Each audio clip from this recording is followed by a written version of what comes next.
Bonjour à toutes et à tous, bienvenue sur le premier plateau de 50e Parallèle. Je suis accompagné aujourd'hui de Rachel Papillon et de Noémie Ciofero. Bonjour à vous deux.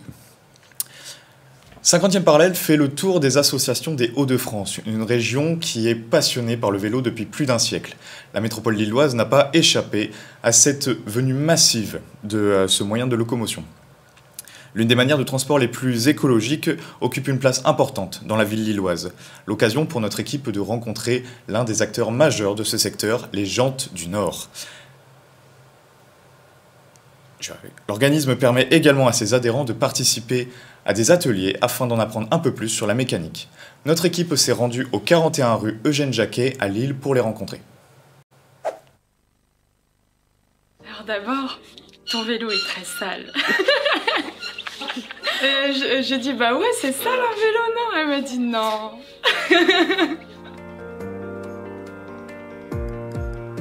Alors l'association Les Jantes du Nord, c'est une association d'aide à la réparation de vélos. On gère un atelier ici où nous sommes présents, où les gens peuvent venir réparer eux-mêmes leur vélo. Donc on est vraiment de l'aide à la réparation et de l'auto-réparation de vélos par les adhérents et les adhérentes de l'association. C'est-à-dire qu'on ne répare pas leur vélo pour eux, c'est eux qui apprennent à le réparer eux-mêmes avec l'aide de nos mécaniciens, bénévoles et salariés.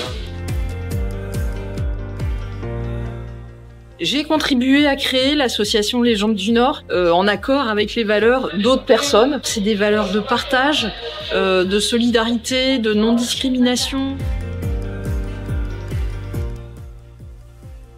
On propose aussi donc ce qu'on appelle des ateliers mobiles. Là, c'est nous qui déplaçons un peu l'atelier à l'extérieur, donc à la demande de différents organismes. Ça peut être donc des collectivités, comme ce soir avec la ville de Lille qui nous a sollicité pour venir.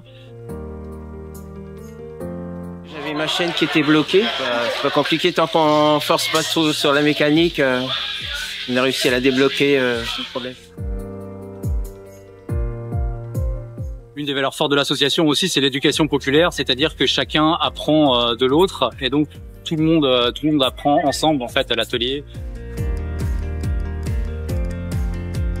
Il y a tellement de variantes dans le vélo, il y a toujours des trucs qu'on sait pas, en fait, qu'on n'a pas vu avant, et du coup c'est hyper enrichissant.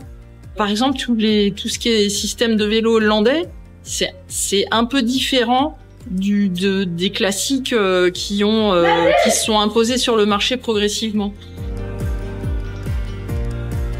Alors ça va être assez varié, on va avoir beaucoup de crevaisons sur les vélos, donc un problème fréquent, donc des personnes qui vont venir réparer leurs crevaisons et apprendre à réparer, parce que ça peut être très utile, notamment en voyage, c'est vrai que c'est une panne fréquente, donc c'est utile de l'apprendre. On vient pour l'entretien régulier. Donc ici, moi actuellement, c'est la tension de la chaîne. Vous avez des pièces qui s'usent, comme par exemple la chaîne. Dans ce cas-là, il faut retendre pour les freins qui s'usent. Orthophoniste. Et mon copain est médecin et je trouve que c'est un peu la médecine du vélo mais en moins prise de tête parce que c'est quand même moins de responsabilité. C'est marrant, même au niveau du vocabulaire et tout, il y a des proximités. On fait un diagnostic, des fois on annonce des mauvaises nouvelles. Je cherchais un endroit où je pourrais réparer mon vélo en ayant tout le volume disponible et en ayant tous les outils disponibles. Vous savez que les outils ça coûte très cher et il en faut beaucoup pour un vélo. Et ici c'est l'endroit rêvé parce qu'en plus on a quelque chose qu'on a nulle part ailleurs, ce sont les conseils des pros et l'entraide. Femme déjà, je me suis tout de suite sentie bien ici. Quand je suis arrivée, j'ai vu B, je me suis dit bah il y a une femme qui fait de la mécanique. Enfin, j'avais 19 ans, c'est vrai que c'était important pour moi aussi de voir des femmes faire de la mécanique.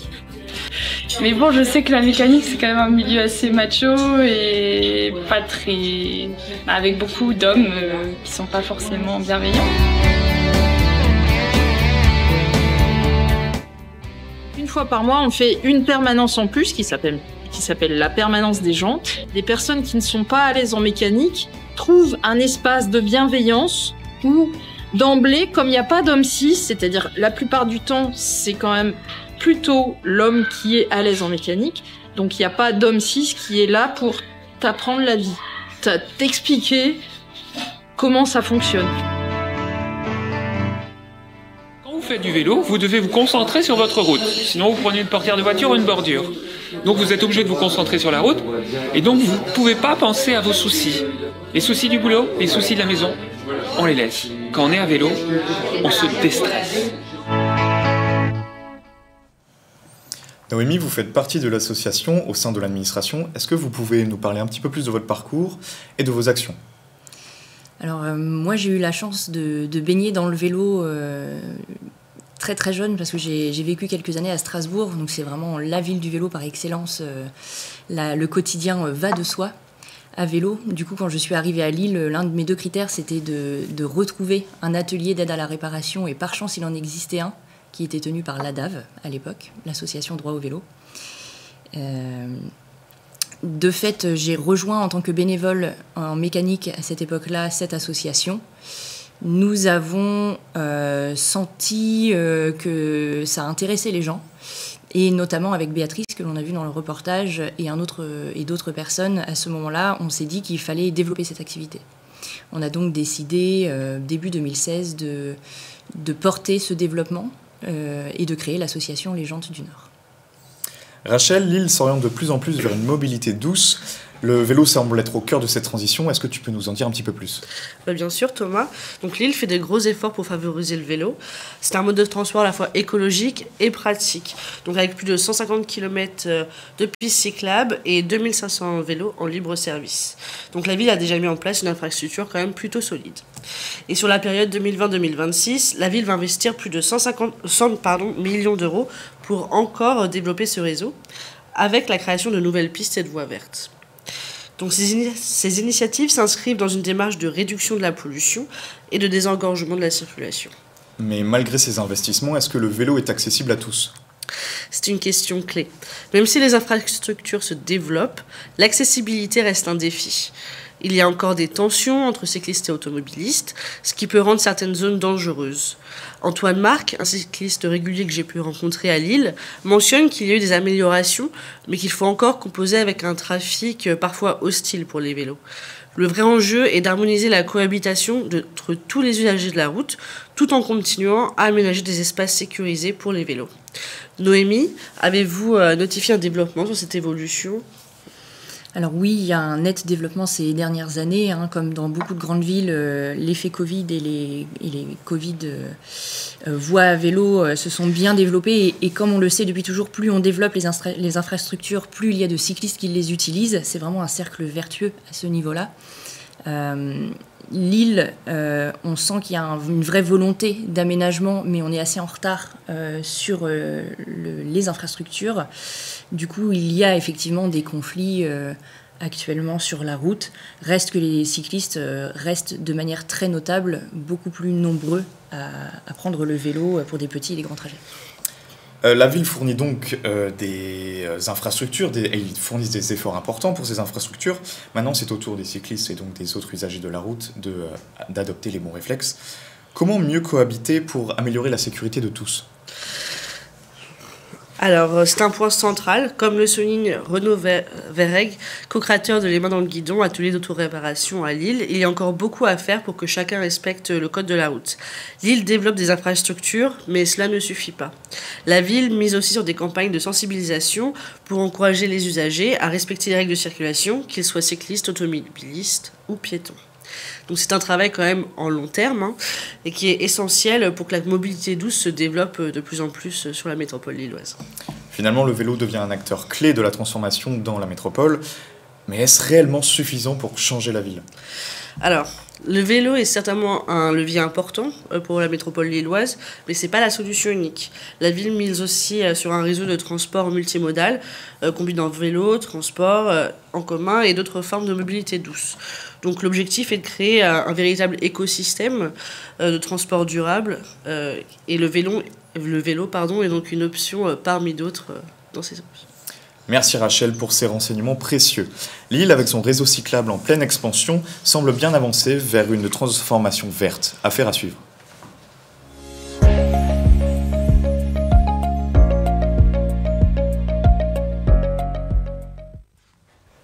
Je me tourne désormais vers Cynthia. Nous avons vu 2 femmes parler du milieu de la mécanique, qui est un milieu plutôt macho. Peux-tu nous expliquer ce qui est mis en place en France? Oui, en France, de plus en plus d'initiatives naissent pour mettre en avant la pratique féminine dans le cyclisme et même dans le sport en général. Pendant longtemps, le cyclisme a été vu comme un milieu plutôt dominant vers le masculin, que ça soit sportif, loisir ou encore professionnel. On le voit par exemple avec l'événement le Tour de France féminin, qui est très peu médiatisé, même si ça prend de plus en plus d'ampleur. Après, j'ai envie de dire, c'est quelque chose qui a été mis en place dès la construction du moyen de transport, le vélo, car il a été créé en 1817 pour les hommes. C'était ce qu'on appellerait aujourd'hui une draisienne. Ensuite, il a évolué en 1861 avec des pédales, mais c'était toujours inadapté pour les femmes. Le premier vélo pour les femmes est apparu en 1895. Ça a été pensé par des femmes et pour les femmes. Et il est arrivé du coup 78 ans après la première apparition du vélo pour les hommes. Noémie, les Jantes du Nord disposent d'une perme. Est-ce que vous pouvez nous en dire un petit peu plus? Oui, alors la permanence des Jantes est un espace qu'on dit en mixité choisie, c'est-à-dire qu'on choisit d'y intégrer toutes les personnes qui ne font pas partie ou qui ne reçoivent pas en tout cas l'éducation, la même éducation que les hommes cis, qui eux sont souvent très enclins à connaître très jeunes l'utilisation des outils, de la mécanique. Il y a énormément d'activités dans le genre. Du coup, cette permanence est un outil parmi tant d'autres pour essayer de réinclure ces personnes dans l'apprentissage de la mécanique, un espace de sécurité où elles ne vont pas recevoir de propos sexistes. Malheureusement, on en entend encore dans nos ateliers, des remarques sur la manière de faire, sur les connaissances, voilà, plein d'a priori qui sont donnés aux femmes encore aujourd'hui. Ces espaces en sont, alors évidemment jamais totalement exempts, mais en tout cas on essaye de travailler à ce qu'ils soient les plus safe possible, pour les réintégrer ensuite dans des permanences plus classiques en leur donnant cette confiance retrouvée. Dans le reportage, nous avons pu voir plusieurs vélos avec de nombreux éclairages, lampoules. C'est évidemment pour alerter les cyclistes sur l'importance d'être vus par autrui. Ce qui est plutôt important ici d'ailleurs, vu que la nuit tombe très vite, on ne va pas se le cacher, c'est évidemment pas les seuls moments de sensibilisation. Cynthia, la municipalité est très à cheval sur ce sujet. Oui, en effet, la ville de Lille a organisé plusieurs événements pour sensibiliser justement contre la sécurité pour les vélos. C'est le cas notamment avec la Fédération nationale des transports routiers du Nord qui a décidé de passer à l'action avec une sensibilisation des angles morts. Donc pendant 2 jours à Lille, la fédération organise une petite activité qui apprend les piétons et les cyclistes à se placer sur la chaussée pour être vus justement des poids lourds, qui est une des principales raisons justement des accidents aujourd'hui avec les cyclistes et éviter des accidents mortels. Donc ces actions sont d'autant plus importantes justement dues à la forte présence des vélos dans la ville de Lille. Quand est-ce qu'il est nécessaire, à partir de quel moment il est nécessaire d'informer les enfants sur ce sujet? À partir du moment où est-ce qu'ils apprennent à utiliser le vélo et ils vont sur la route avec leur vélo. On rappelle que le port du casque est obligatoire à partir de 12 ans, mais il est très fortement conseillé de le porter encore même cet âge passé.